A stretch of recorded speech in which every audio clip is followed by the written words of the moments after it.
Why, hello there. Probably should have had the dog do this one, right? Considering it involves a video game.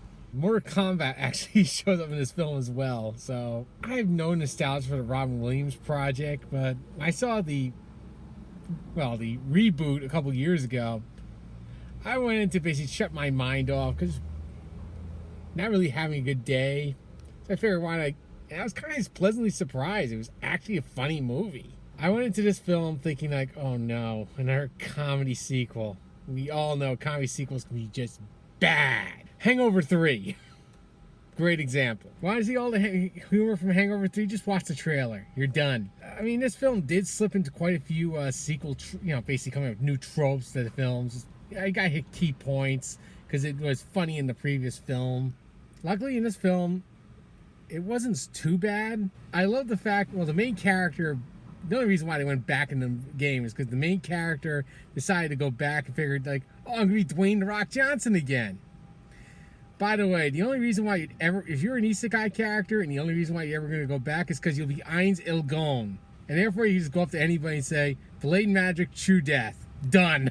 Unless you got a useless goddess, a masochist crusader, and an explosion mage, don't do it. Unless you have two demonic twin maids, don't do it. Unless you have Raphtalia waiting for you, don't go back. That's what the Through the Looking Glass warned you about. It's never the same. I really have to hand it also to the the actors and the Avatar actors, mainly like Kevin Hart, Jack Black, Karen Gilliam, and Dwayne Johnson. They really did a great job because they had to play like multiple characters while playing their character. I especially have to give Kevin Hart a lot of credit because he did an excellent older Danny Glover. In fact, I also got to give a big shout out to I know I'm gonna mispronounce this, Wafina. She did an excellent Danny DeVito.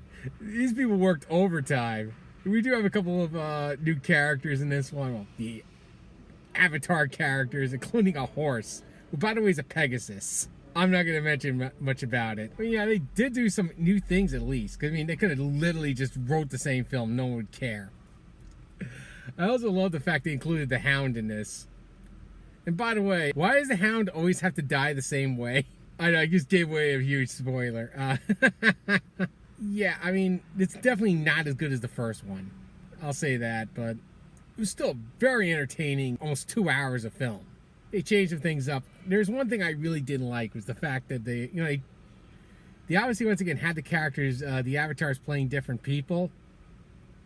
And then of course another spoiler, they changed back to the original people. I'm like, no. It would have been really funny if you like really mixed them up even more. I say like basically have Jack Black this time be the main character again.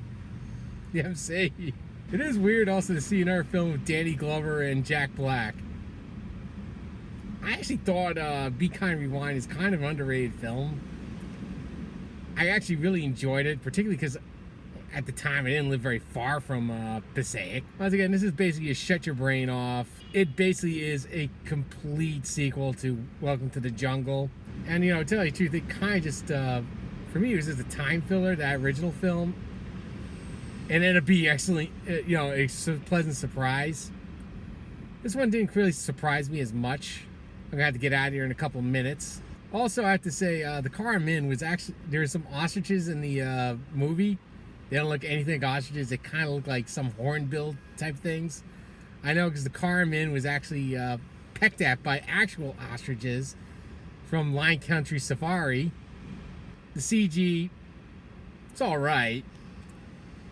And again, you are going to an Isekai world. You're not going to get like the Avatar type of animation you usually get for this. I say this is probably a good thing just to watch. Kind of would give it a small recommendation for it. And I guess I'd have to give it a grade. I'm going to give it a B, low B. The reason I'm trying to stay away from the B because I think was that I give Frozen 2. What did I say? The dog gave Frozen 2. In terms of sequel, a comedy sequel, it's definitely better than most. It's not Hangover 3, where that was awful. Anyway, I gotta get out of here, so have a good night. Bye.